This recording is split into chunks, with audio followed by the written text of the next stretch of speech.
Peace, family. What's going on? Y'all good? I'm good. Hey, Kyrie. Considering everything that's going on this offseason, Kevin was just up here, obviously. Can we get a timeline? I could give one. Can we get a healthy timeline just so we don't miss anything here, just so we can get everything out right now? So when we start the season, all this could be behind us. So can we go through a timeline? Does somebody want to interject here, or do you want to take your crack at it? Respectfully. Sure. When I say from the offseason, I'm saying from the point where you guys got swept to obviously you're having your contract negotiations, which at least from the outside looked like they might have been contentious at points, to deciding, okay, I'm just going to opt into the 1 year. And then KD obviously saying, well, I want to be traded. KD was just saying up here that his reasoning was that he didn't like the way the culture was going. Guys were not being held accountable. In your mind, A, do you agree with that in terms of the culture not being what it should have been last year? And in your particular case, just individually with you, are you confident that you're going to be here long term and that you can come to a contract agreement to be here for more than just this year? Yeah, well, I honor all that. When I say I honor it, it's just all those events taking place. I mean, it was a lot just on my shoulders. Just going back home, knowing that we got swept the way we did, and to be honest with you, it was probably the first time, or one of the only times in my career where I felt embarrassed leaving the court. And there's been a trend that's happened over the last few years, especially when I thinking about my playoffs and thinking about how I've performed in them. And I went back and watched a lot of film, and I had a lot of reflection time, and just gave me peace of mind knowing that there was something more to strive for coming into this next season. There was something different that we were going to bring this year in this locker room. And it was easy to make that decision to come back because I knew I wasn't willing to give up on something that I hadn't seen all the way through. And I'm not perfect in terms of the way I handle situations and relationships that go on, not only in this building, but in my life. So I won't claim to have everything figured out, but I definitely use this summer to maximize on getting to know the people around me, people that I'm going to be not only working with, but on this journey with, and give them support in a way where I knew that they knew they can hold me accountable and I can hold them accountable. So just meeting them where they are. And it was just a lot, like hearing Kev want a trade request, I opt in. It's awkward. It's very awkward. I'm sitting at home like, I don't know what to think of it, but because there's a trust that we have within each other, I just ultimately want to see him do well and be happy. So if that wasn't within our organization, I was going to have to accept that and move on. And I knew that I could move on and get to a place where I knew Kev could be comfortable and everybody could be comfortable, Sean, Joe, just our whole entire family and culture in which we speak on. I think it needed some honest conversations, and that's what we did this summer, and that's what we had. So to reflect on it, I hope I answered a little bit of it. There's a big timeline, a lot of days in the summer where the off season has taken its own emotions and courses and thoughts on what's going to happen. So I tried to just center in on what I want to accomplish, and that was just focusing on being the best teammate I can be and being on a great team and what that means to me and really embodying that action every single day and not just saying it. So I don't want to get too wordy or too preachy up here, but I had a lot of time to think, and making the decision to come back to Brooklyn was the best one for me, best one for me to fit in here and just figure it out along the way as we get this party started. Hey, Kyrie, touch on this a little bit, but if you can kind of speak to Kevin's trade request, and were you surprised by it given how close you two are? I mean, did you stay out of it when it was going on? Did you try to recruit him back to Brooklyn? And, did you see some of the validity, obviously, in his complaints about it? Or what made him ask? When you say recruit, what do you mean? Like, did I recruit him back, Yeah, to make him rescind the trade request, yeah.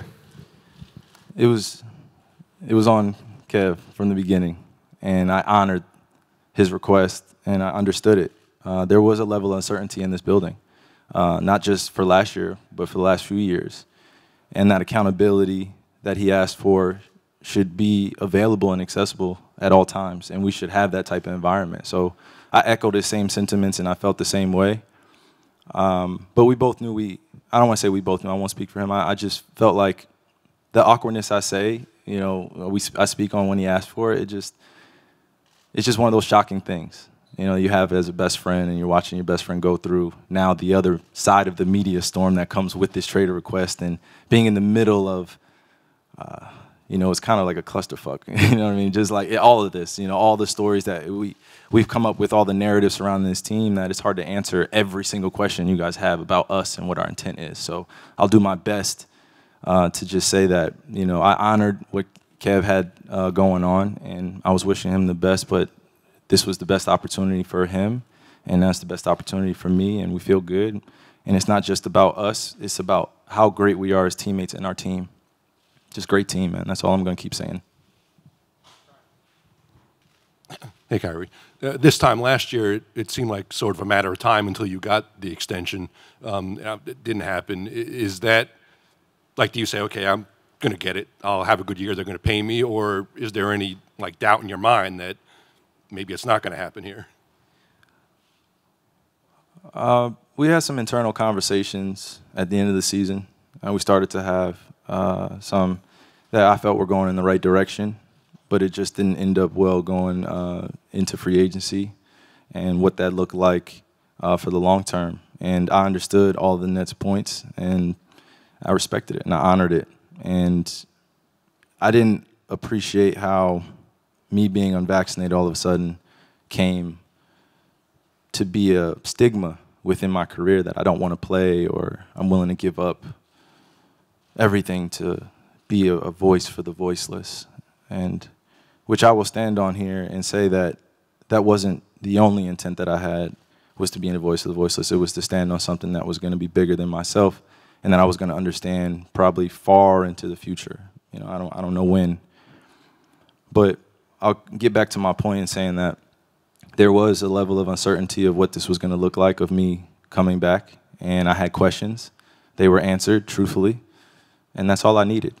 And now it's just having the support around me and giving the support to my teammates, and we go from there.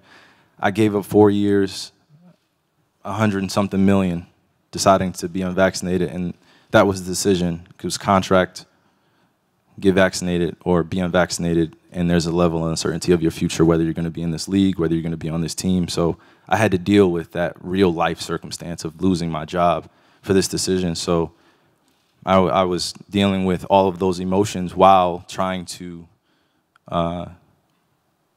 secure my future for my family, ultimately. So it's a lot of decisions that had to be made, but a lot of truthful conversations that gave me peace of mind to come back and really just be all in. Kyrie, right here in the middle.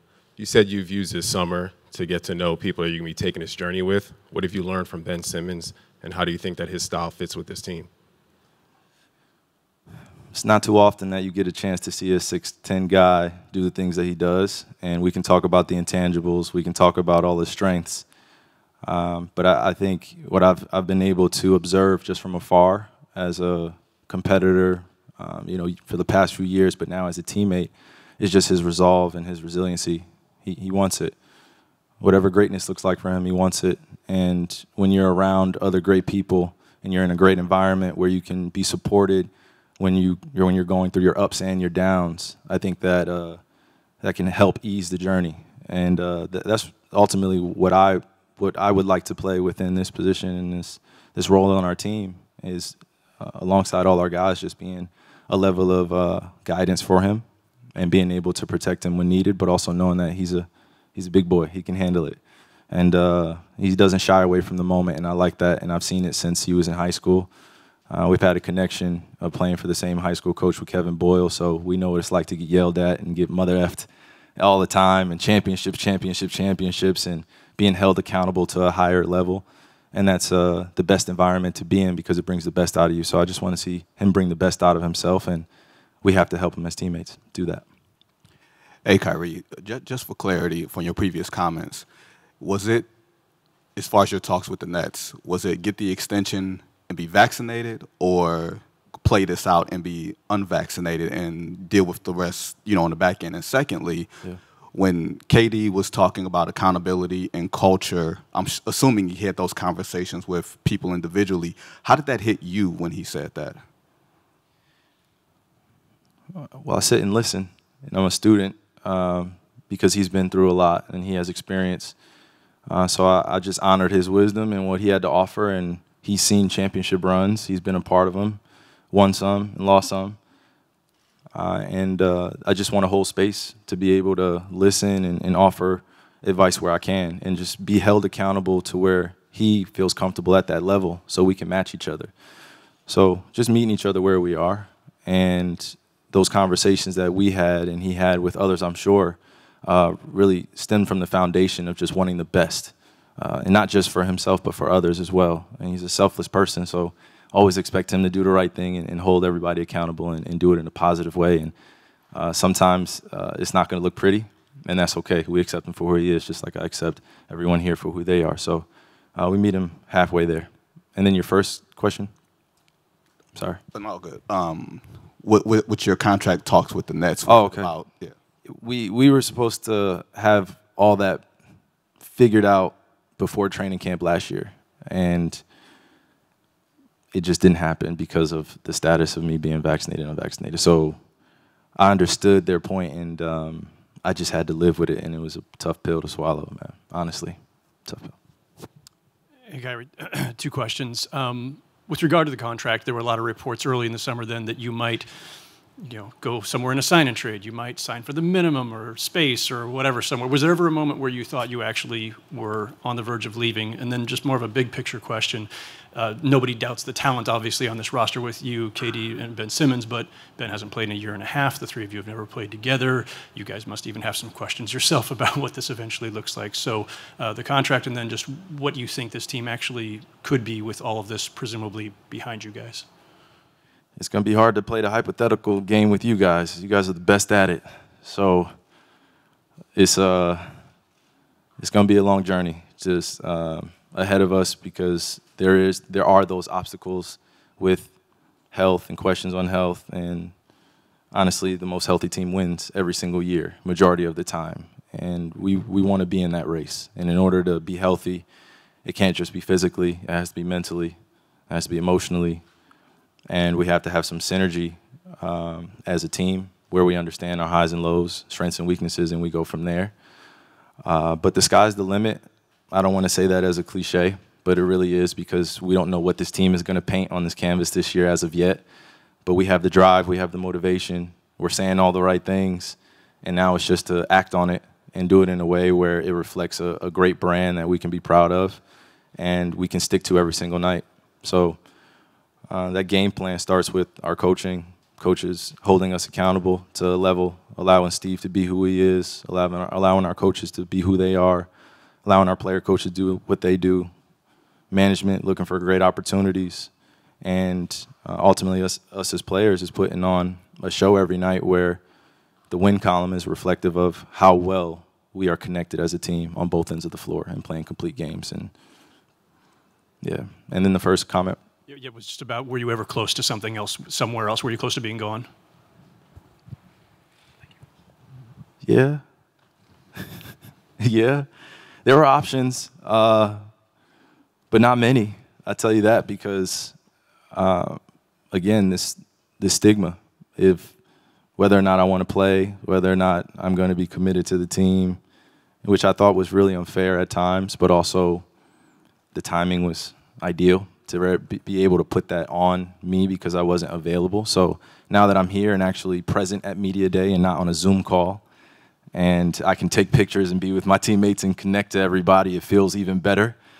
So it's an exciting time to be in this environment and being able to move past what we did last year and the years prior.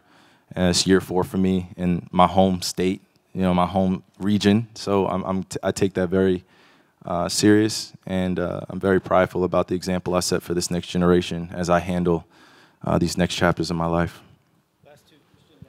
Hey, Kyrie, you talked about kind of being embarrassed a little bit after getting swept. And then we also spoke about the accountability factor. Just how do those two things inform how you approach this season, as I guess maybe any differently from any other season? Man, I'd be lying to you if I told you it wasn't fuel to the fire. It's definitely a lot of fuel to the fire, but it wasn't just because we got swept, and it was because it was Boston or any of the emotional ties to that. It was because of how things collapsed towards the end of last season, and just a lot of details that I wasn't a part of, that I missed, and we just couldn't make up for time.